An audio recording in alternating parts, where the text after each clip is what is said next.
आपने करेज और कैंडर से ये किताब लिखी है और जो इन्होंने आपको बताया है, I think that is truly tremendous. I think it is quite extraordinary.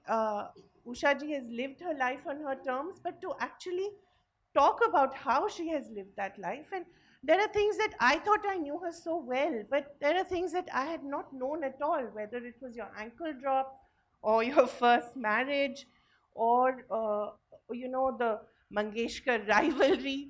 You have been so frank about everything. It is truly tremendous. And Vikas ji, I think all credit to you to have got her to say all this, to establish that trust. So पहले तो I have to ask you, आपने कैसे किया है? पहले तो बहुत शुक्रिया इस कॉम्प्लीमेंट के लिए जो अभी आपने दिया, और ये एक बड़ा सवाल है। और वाकई उषा जी की बायोग्राफी करना, दरअसल आज की जो ये शाम है मेरे लिए जागी आँखों का सपना है, क्योंकि मेरे लिए एक बहुत ही एक पुराना सपना था ये कि उषा जी का मैं एक इंटरव्यू करूं। सिर्फ एक छोटा सा इंटरव्यू करने की हसरत थी जब मैं एक शुरुआती दौर में अपनी पत्रकारिता जर्नलिज्म के फील्ड में था। 20-25 साल मुझे लग गए उषा जी से मिलने में। इस बीच में भारत के प्रधानमंत्री राजीव गांधी जी से भी मिल गया, लेकिन उषा जी से मिलना ही नहीं हो पा रहा था। और ये मतलब अपने आप में एक बहुत अच्छी कहानी है, आपने इसके बारे में लिखा है। वो उषा जी के जो स्टूडियो वाइब्रेशंस है, उसमें इनके एक मैन फ्राइडे थे अंजन दास, कलकत्ता के भवानीपुर के। तो उषा जी के स्टूडियो का नंबर मुझे मिला, लैंडलाइन, उस ज़माने में मोबाइल नहीं था, तो मैं अक्सर फ़ोन करता था और अंजन दा मुझसे टकराते थे। मैं कहता था कि उषा जी मैं बिहार से हूँ, मेरा नाम विकास झा है, इंटरव्यू करना चाहता हूँ। कहते नहीं दीदी को समय नहीं, दीदी बिजी है। बांग्ला टोन में हिंदी में कहते दीदी बिजी है, समय नहीं। लेकिन मैं भी एक ज़िद्दी था, मैं लगातार फ़ोन करता रहा और सालों साल, आप यकीन करिए 25 साल तकरीबन।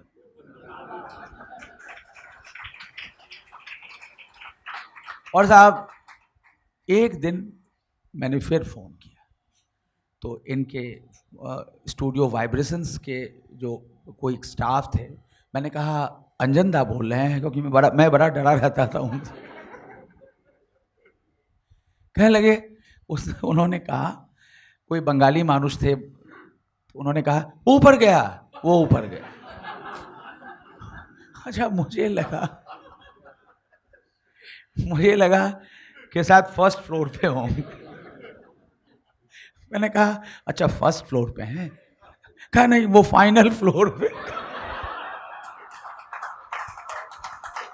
One should not laugh at death, but this is very funny. But ये एक बहुत फनी स्टोरी। तो खैर फिर इनके जो स्टूडियो वाइब्रेशंस के मैनेजर नवीन घोष, उन्होंने कहा मैं नवीन दा को देता हूँ, वो आपकी बात करा देंगे।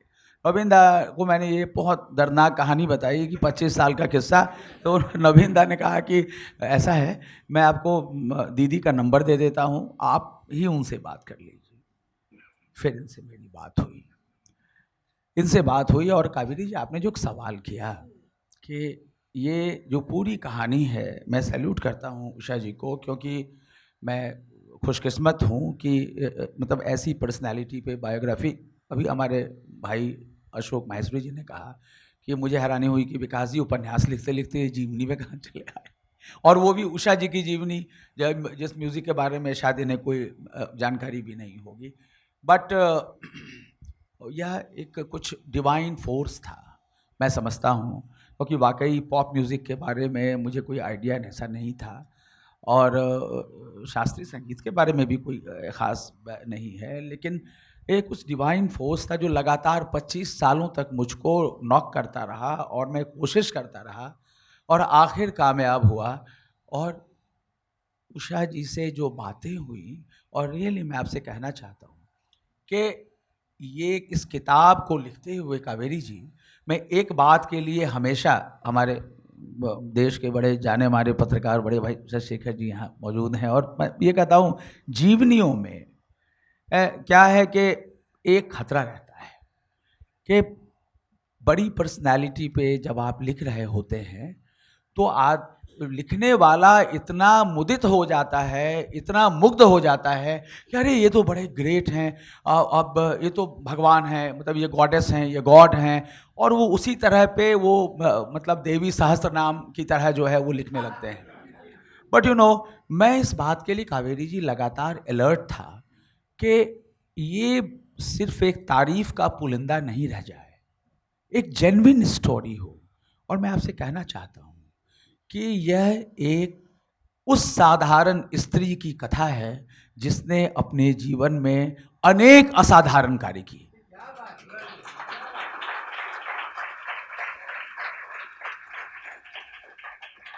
मैं, और जहां तक आपने कहा कि बहुत सी ऐसी बातें हैं जो बहुत सारी जीवनियों में लोग कतराते हैं कहने से, जैसे आपने बताया कि इनके पारिवारिक जीवन से मुतल्लिक वो इशू, चाहे इनके पैरालिसिस वाला वो प्रसंग, या और भी बहुत सारा। तो सेकेंड मीटिंग जब मेरी इनसे दूसरी मुलाकात कलकत्ता में हुई, मुझे याद है वहाँ का एक बहुत ही साउथ इंडियन एक रेस्तरां है बनाना लीफ, तो इन्होंने मॉर्निंग वॉक से, जब ये 5 बजे सुबह उठ जाती हैं, अपने नाम के अनुरूप ये निभाती हैं उस बात को, 5 बजे उठती हैं।